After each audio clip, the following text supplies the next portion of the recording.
नहमदु व नुसल्ली अला रसूलिल करीम अम्मा बाद अऊज़ु बिल्लाहि मिनश शैतानिर रजीम बिस्मिल्लाहिर रहमानिर रहीम वमा अम्वालुकुम वला औलादुकुम बिल्लती तुक़र्रिबुकुम इंदना ज़ुल्फ़ा इल्ला मन आमना व अमिला सालिहा फ़उलाइका लहुम जज़ाउज़ ज़िफ़ वक़ाल नबी सल्लल्लाहु अलैहि वसल्लम इज़ा माता इब्नु आदम इनक़ता अन्हु अमलुहु इल्ला मिन सलास मिन सदक़तिन जारियतिन औ इल्मिन युन्तफ़उ बिही औ वलदिन सालिहिन यदऊ लहू औ कमा क़ाल नबी सल्लल्लाहु अलैहि वसल्लम। मोहतरम बुज़ुर्गों और अज़ीज़ दीनी भाइयों, अल्लाह तबारक व तआला ने हमें इस दुनिया में भेजा है और ये भी इत्तला दी है कि इस दुनिया में हमेशा नहीं रहना है। ये दुनिया का जो अरसा है ये बहुत मुख्तसर है और ये भी बताया कि दुनिया बड़ी पुररौनक है, बड़ी दिलचस्प है, बड़ी खूबसूरत है। इसलिए फरमाया कि इस दुनिया की जीनत में, इस दुनिया की रौनक में और इस दुनिया के बनाव सिंगार में मुब्तला होकर धोखे में मुब्तला मत होना।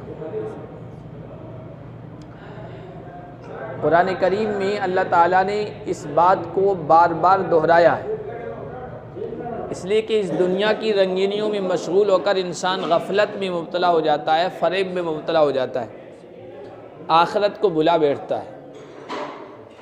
फरमाया अल्लाह ने या अय्युहन्नास इत्तक़ू रब्बकुम, ए लोगों अपने रब से डरो। वख्शौ यौमन ला यजज़ी वालिदुन अम वलदिही वला मौलूदुन हुवा जाज़िन अम वालिदी शैया, और उस दिन से डरो जिस दिन वालिद अपनी औलाद के काम नहीं आएंगे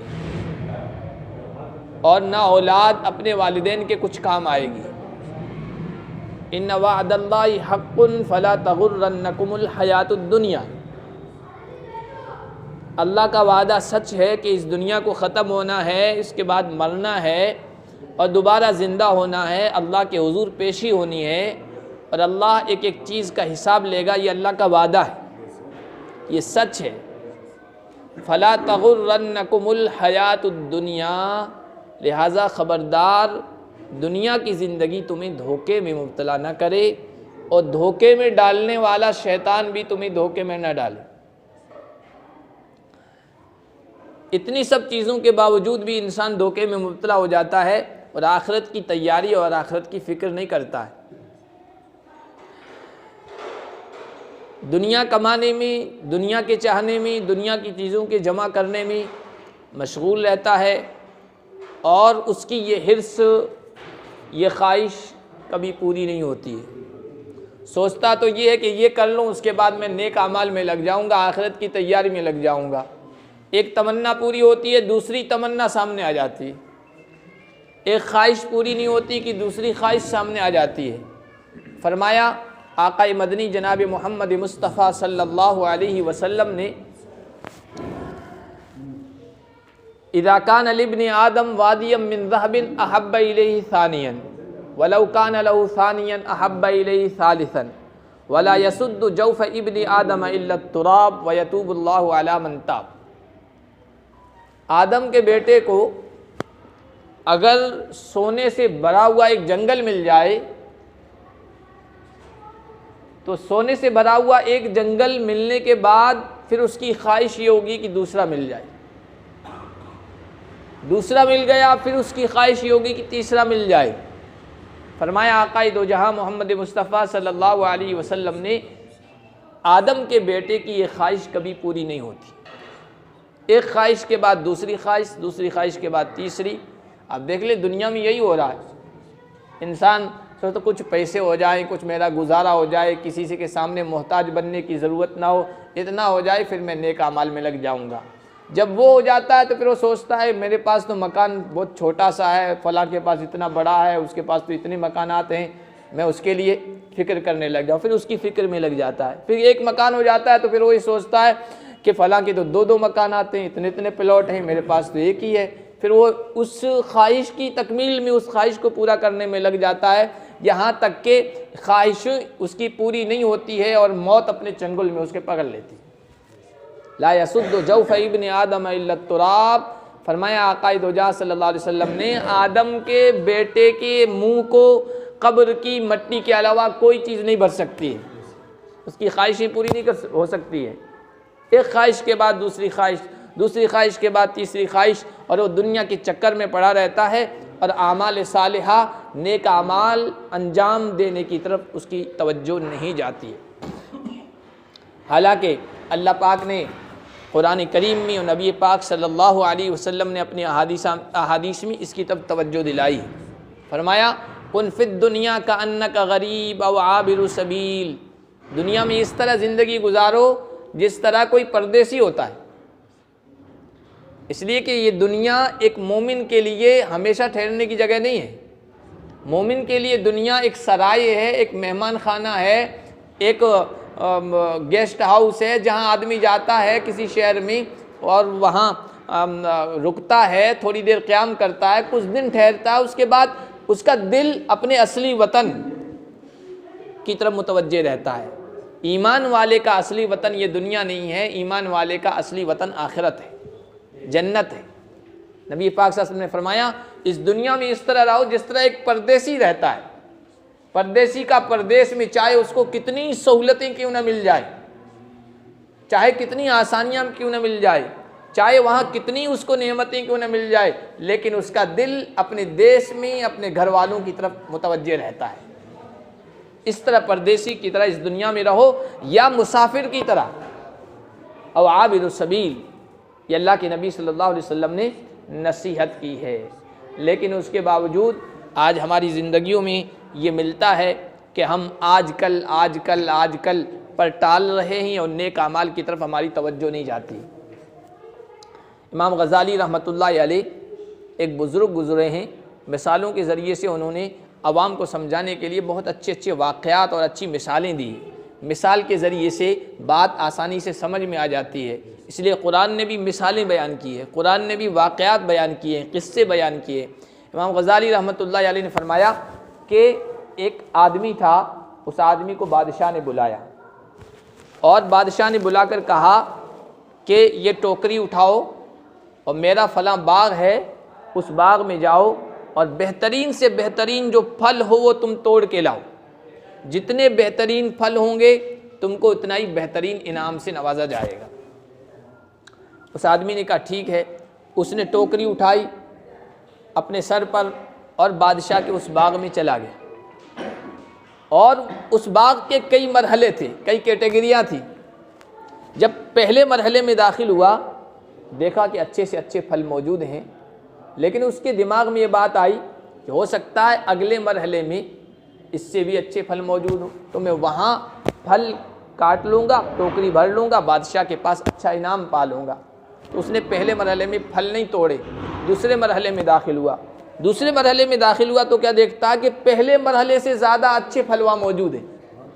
तो उसके दिल में ये बात आई कि हो सकता है अगले मरहले में और अच्छे फल हो तो और ज़्यादा अच्छा इनाम मिलेगा। इसलिए दूसरे मरहले में भी उसने फल नहीं तोड़े, वो अगले तीसरे मरहले में दाखिल हुआ। तीसरे मरहले में दाखिल होने के बाद उसने देखा कि पहले दोनों मरहलों से ज़्यादा अच्छे फल वहाँ मौजूद हैं, बेहतरीन, दिलकश, आँखों को भाने वाले, दिल को लुभाने वाले। उसने सोचा कि अगले मरहले में हो सकता है इससे अच्छे हो, क्योंकि बादशाह ने कहा था जितने अच्छे फल लाएगा उतना अच्छा इनाम पाएगा। वो इस तरह हर मरहले से आगे गुजरता गया। जब आखिरी मरहले में पहुंचा है तो उसने देखा कि आखिरी मरहले में दरख्त हैं लेकिन फल है ही नहीं उस पर। अब वो हैरत में अपना सर पकड़े हुए अफसोस की हालत में कह रहा है, काश पहले ही मरहले में मैंने फल तोड़ लिए होते तो बादशाह के पास कुछ ना कुछ तो इनाम मुझे मिल जाता।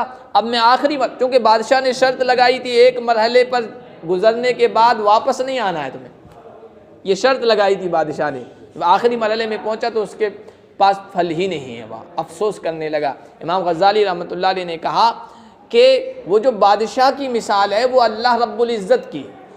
बादशाह कौन है? अल्लाह रब्बुल इज़्ज़त है। और जिस आदमी को भेजा है फल तोड़ने के लिए, ए इंसान, वो तेरी मिसाल है। और जो बाग है वो बाग तेरी ज़िंदगी की मिसाल है।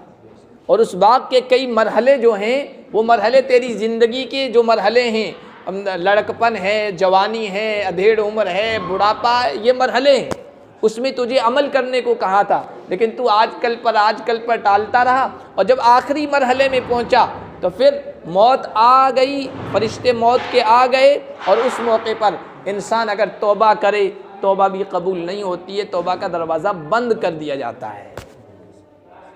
तौबा का दरवाज़ा उस वक्त बंद कर दिया जाता है। इसी वजह से हदीस शरीफ में आया, कुरान में आया है कि जब इंसान फरिश्ते मौत के देखता है तो वो तौबा करता है और कहता है, परवरदिगार रब्बिरजिऊन लअल्ली अअमलु सालिहन फीमा तरक्तु कल्ला, ए मेरे परवरदिगार मुझे वापस लौटा दीजिए।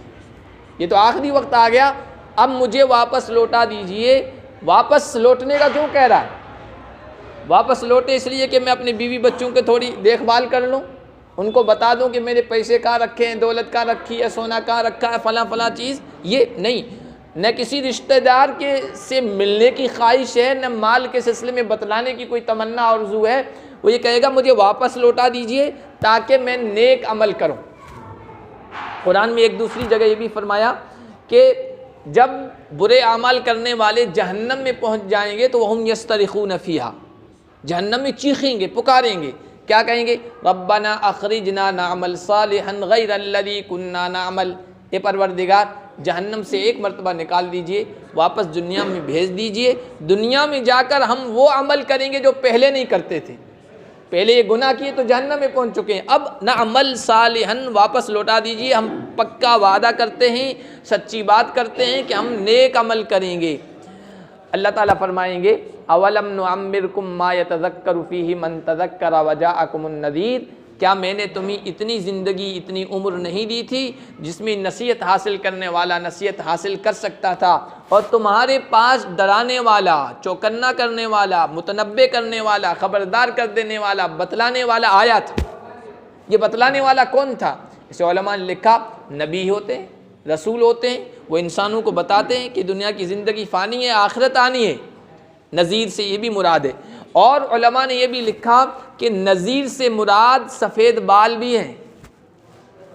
कोई नबी, कोई रसूल, कोई आलिम, कोई दाई, कोई दीन की खबर देने वाला नहीं आया, लेकिन आपके बालों में सफ़ेद बाल आ गए तो ये इस बात की अलामत है, ये वार्निंग है कि अब आपको इस दुनिया से जाना है, तैयारी कर लीजिए। उलमा ने यह भी लिखा नज़ीर से मुराद पोता है कि जब आदमी के पोता हो जाए तो पोता आना इस बात की अलामत है, निशानी है कि अब आपके इस दुनिया से जाने का वक्त बिल्कुल करीब आ रहा है। वजाअकुमुन नज़ीर, हज़रत उमर इब्न ख़त्ताब रज़ी अल्लाह ताला अन्हु के बारे में लिखा कि उन्होंने एक आदमी मुतय्यन कर रखा था कि मुझे मौत की याद दिलाना। मौत के बारे में नबी पाक सल्लल्लाहु अलैहि वसल्लम ने इरशाद फरमाया कि मौत लज्जतों को ख़त्म करने वाली है, दुनिया से दिलचस्पी को ख़त्म कर देने वाली है, आखिरत की रग़बत, आखिरत का शौक़ बढ़ाती है, दुनिया से लज्जतों को ख़त्म कर देती है, आखिरत की फ़िक्र इंसान के अंदर पैदा करती है। तो एक आदमी को मुतय्यन कर रखा था कि तुम मुझे मौत की याद दिलाना। फिर जब हज़रत उमर की उम्र हुई और उनकी दाढ़ी में सफ़ेद बाल आ गए तो उस आदमी को कहा अब तुम्हारी ड्यूटी ख़त्म। उसने कहा क्यों हज़रत? कहा कि अब मैं जब भी आईना देखूंगा मेरे सफ़ेद बाल मुझे नज़र आएंगे और ये सफ़ेद बाल जब भी मैं देखूंगा तो मुझे मुतनब्बे करेंगे, ख़बरदार करेंगे कि उमर तेरी ज़िंदगी का मरहला ख़त्म होने वाला है, अब आगे वाली ज़िंदगी आने वाली है, उसके लिए तैयारी कर। तो ये सब चीज़ें ये अल्लाह की तरफ से नज़ीर हैं। जनाजे उठते हैं, हमारे रिश्तेदार, हमारे अज़ीज़, हमारे करीब, हमारे मुताल्लिक़ इस दुनिया से जाते हैं, ये भी हमें आखिरत के बारे में फ़िक्रमंद करते हैं कि भाई सबको इस दुनिया से जाना है और कब मौत आ जाए कुछ पता नहीं। मौत कब आ जाए कुछ पता नहीं। इस दुनिया में आने की तो तरतीब है, जाने की तरतीब नहीं है। आने की तो तरतीब है कि परदादा आए, फिर दादा आए, फिर अब्बा आए, फिर बेटा आया, फिर पोता आया, ये तरतीब है। लेकिन जाने की तरतीब नहीं है। दादा से पहले पोता इस दुनिया से रुखसत हो जाता है, बाप से पहले बेटा इस दुनिया से रुखसत हो जाता है, माँ से पहले बेटी इस दुनिया से रुखसत हो जाती है। मौत तो अचानक आएगी, मौत तो अचानक आएगी। इसलिए नबी पाक सल्लल्लाहु अलैहि वसल्लम ने मुतनब्बे किया है कि उसके लिए तैयारी की जाए, वो अचानक आएगी। और मौत का आना यकीन है। इस दुनिया में लोगों ने हर चीज़ में इख्तलाफ किया है, यहाँ तक कि इस बात में कि खुदा है यानी इसमें भी है। बेशुमार लोग एथिस्ट हैं, मुल्हिद हैं, दहरिये हैं, खुदा को भी नहीं मानते। लेकिन मौत का कोई भी इनकार नहीं कर सकता, ये ऐसी अटल हकीकत है। इस दुनिया में किसी को नहीं रहना, जाना है। नबी पाक सल्लल्लाहु अलैहि वसल्लम को अल्लाह ने फरमाया, वमा जअलना लिबशरिन मिन क़ब्लिकल खुल्द, हमने आपसे पहले भी किसी इंसान के लिए इस दुनिया में हमेशा रहना नहीं लिखा है। और हज़रत आयशा फरमाया करती थी कि अगर इस दुनिया में अगर कोई हमेशा रहता तो मोहम्मद अरबी सल्लल्लाहु अलैहि वसल्लम रहते, लेकिन आपके लिए भी इस दुनिया में हमेशा रहना अल्लाह ने नहीं लिखा, तो फिर दूसरे इंसान की क्या बात। तो सबको इस दुनिया से जाना है, और कब जाना ये पता नहीं। किसी ने कहा ना, सेठ जी को फिक्र थी कि एक एक के 10 कीजिए, सेठ जी को फिक्र थी कि एक एक के 10 कीजिए, 1 रुपया 1 से 10, 1 से 10 करूँ। सेठ जी को फिक्र थी कि एक एक के 10 कीजिए। आया मलकुल मौत और कहा जान दीजिए बस कीजिए, जान दीजिए बस कीजिए। अचानक आएगा और सब ठाट पड़ा रह जाएगा जब लाद चलेगा बंजारा। कितने बड़े बड़े महल्लात उनके बनाने वालों ने इतनी मजबूती तरीके से बनाए हैं, ऐसा लगता था कि उनके जहनों में, उनके दिमागों में ये बात थी कि ये महल्लात भी हमेशा रहेंगे और हम भी हमेशा रहेंगे। क्या कभी गौर से भी देखा है तूने, क्या कभी गौर से भी देखा है तूने, जो महल थे आबाद अब ही वो सूने। जगह जी लगाने की दुनिया नहीं है, ये इबरत की जा है तमाशा नहीं है। अजल ने यानी मौत ने, अजल ने न किसरा ही छोड़ा न दारा, इसी से सिकंदर सा फाते भी हारा। सिकंदर जैसा अजीम फाते, अलेक्जेंडर जिसे कहते हैं कि दुनिया का फाते है, दुनिया को उसने फतह किया। अजल ने न किसरा ही छोड़ा न दारा, किसरा भी बड़ा बादशाह गुजरा है, दारा बड़ा बहादुर गुजरा है, सिकंदर बड़ा अजीम गुजरा है। अजल ने न किसरा ही छोड़ा न दारा, इसी से सिकंदर सा फाते भी हारा। हर एक लेके क्या क्या हसरत सुधारा, पड़ा रह गया ठाठ यहीं सारा। जगह जी लगाने की दुनिया नहीं है, यह इबरत की जा है तमाशा नहीं है। तो वो वक्त आए उससे पहले हम अल्लाह के दरबार की तरफ मुतवज्जे हो जाएं, हम इस फिक्र में लग जाएं कि हमें इस दुनिया में हमेशा नहीं रहना है, हमेशा की ज़िंदगी आखिरत की ज़िंदगी है। नबी पाक सल्लल्लाहु अलैहि वसल्लम ने फरमाया कि जब आदम का बेटा मर जाता है, यानी इंसान मर जाता है, तो फिर उसका अमल ख़त्म हो गया। अब कब्र में पहुंचने के बाद वो एक मर्तबा सुबहान अल्लाह कहने का मोहताज है, एक मर्तबा सुबहान अल्लाह कहने का मोहताज। हर मुर्दे की ये तमन्ना होती है कि एक मर्तबा दुनिया में लौटा दिया है, कम से कम सुबहान अल्लाह कह दूँ, उसका अजर व सवाब पा लो। एक एक चीज़ का मोहताज है। आमाल ख़त्म हो गई, कब्र में जब पहुंच जाता है तो 3 चीज़ें ऐसी हैं कि उसका सवाब उसको मिलता रहता है। सदक़तिन जारियतिन, एक फरमाया कोई ऐसा खर्च करके गया है जिसका सवाब जारी है, उसने ऐसा काम किया, या फिर ये कि उसकी औलाद उसके नाम पे ऐसा कुछ काम कर दे, तो उसका सवाब उसको मिलते रहेगा। अब सदक़ा जारिया की 7 शक्लें नबी पाक सल्लल्लाहु अलैहि वसल्लम ने बयान फरमाई है। अल्लाह के नबी ने फरमाया मन अल्लमा इल्मन, इल्म सिखा दिया, उलमा इल्म सिखा रहे हैं, आगे से आगे बढ़ रहा है, ये सदक़ा जारिया है। उलमा इस दुनिया से चले जाएंगे लेकिन उन्होंने इल्म सिखाने वालों की एक खेप तैयार कर दी, जितना आगे इल्म बढ़ता रहेगा उनको उनका सवाब कब्र में मिलता रहेगा। यानी जारी अकाउंट है, ख़त्म न होने वाला। इल्म सिखाया, या नहर खुदवा दी, लोगों के लिए पानी का इंतज़ाम कर दिया, या कुआं करवा दिया, बोरिंग करवा दी, पानी का इंतज़ाम कर दिया, या कुरान विरासत में छोड़ा, कुरान रखा, लोग उसको पढ़ रहे हैं, उसकी तिलावत कर रहे हैं, उसका सवाब मिलेगा। या मस्जिद बना ली, अल्लाह के नबी ने फिर मस्जिद बना ली, या फरमाया ऐसी औलाद छोड़ी जो उसके लिए दुआ करती रहे।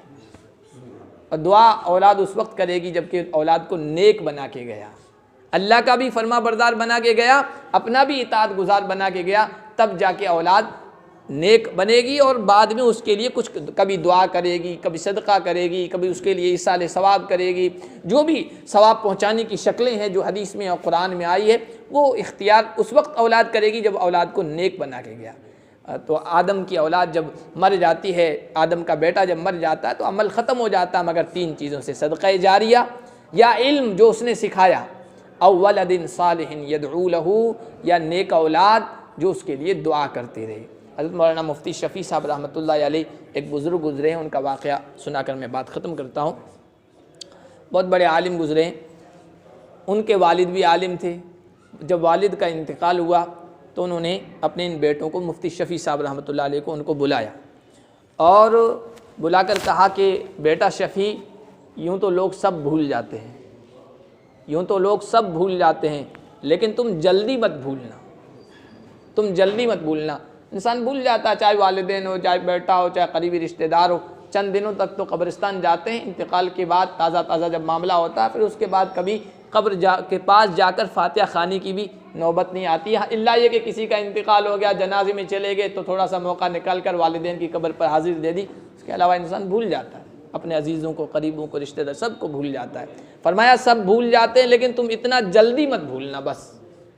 तो मुफ्ती शफ़ी साहब रहमतुल्लाह अलैह फरमाते हैं, मेरे वालिद ने ये इस अंदाज से मुझे नसीहत की कि मेरे दिल में बैठ गई, और जब ये वाक़या सुना रहे हैं उस वक्त ख़ुद उनकी 80 साल की उम्र हो चुकी थी। कहा कि जब से वालिद साहब ने ये नसीहत की है, आज तक कोई दिन ऐसा नहीं गुज़रता है कि मैंने कुछ पढ़ कर उनको ईसाले सवाब न किया। तो औलाद की इस तरह तरबियत करेंगे तो वो औलाद कभी नहीं भूलेगी, वरना सब भूल जाते हैं।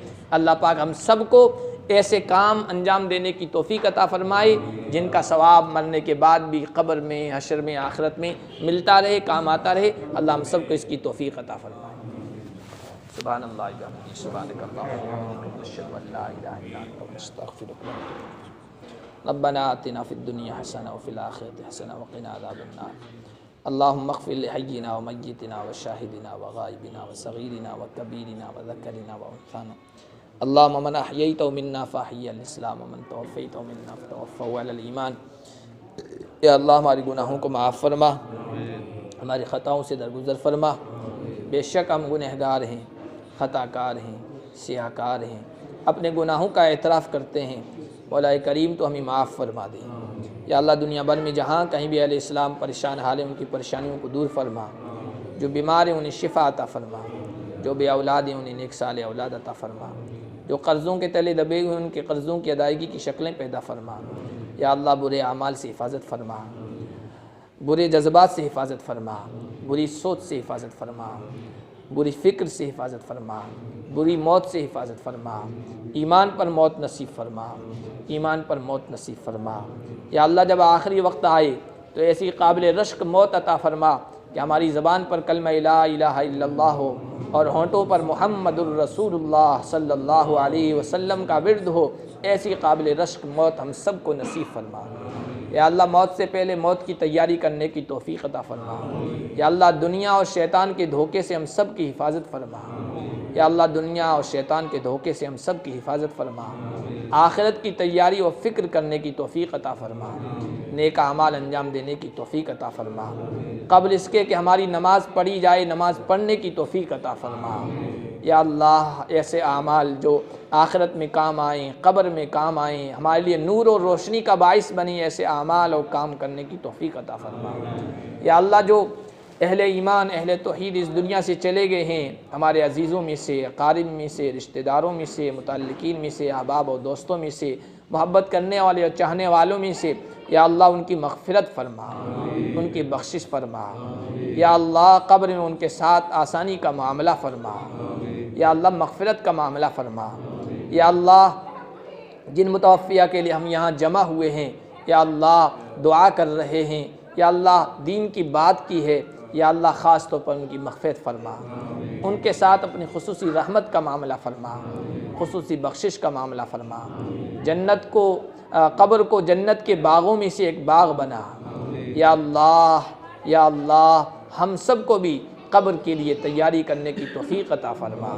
मौत के आने से पहले मौत की तैयारी करने की तौफ़ीक़ अता फ़रमा। या अल्लाह नबी पाक सल्लल्लाहु अलैहि वसल्लम ने जो रहनुमाइयाँ फ़रमाई हैं, जो हिदायत दी हैं, उन पर चलने की तौफ़ीक़ अता फ़रमा। या अल्लाह नमाज की पाबंदी की तौफ़ीक़ अता फ़रमा, कुरान की तिलावत की हलावत और मिठास हम सब को अता फ़रमा, सजदों की लज्जत नसीब फ़रमा, सजदों की लज्जत नसीब फ़रमा। या अल्लाह तुझसे मांगने का जज्बा और शौक़ हमारे दिलों में पैदा फ़रमा। या अल्लाह हमें अपनी औलाद की सही तरबियत करने की तौफ़ीक़ अता फ़रमा। या अल्लाह ऐसी तरबियत करने की तौफ़ीक़ अता फ़रमा कि उस तरबियत के नतीजे में हमारे इस दुनिया से चले जाने के बाद और आँखें बंद हो जाने के बाद भी हमें सवाब मिलता रहे, ऐसी तरबियत की तौफ़ीक़ अता फ़रमा। या अल्लाह जिन लोगों ने दुआ के लिए कहा लिखा है, हमसे तवक्कुल और उम्मीद लगाए बैठे हैं, सब की जायज़ तमन्नाओं को पूरा फ़रमा, हमारी दुआओं को महज़ अपने फ़ज़ल व करम से कबूल फ़रमा। व सल्लल्लाहु तआला अला खैरि खल्क़िही मुहम्मदिन व आलिहि व सहबिहि अजमईन बिरहमतिक या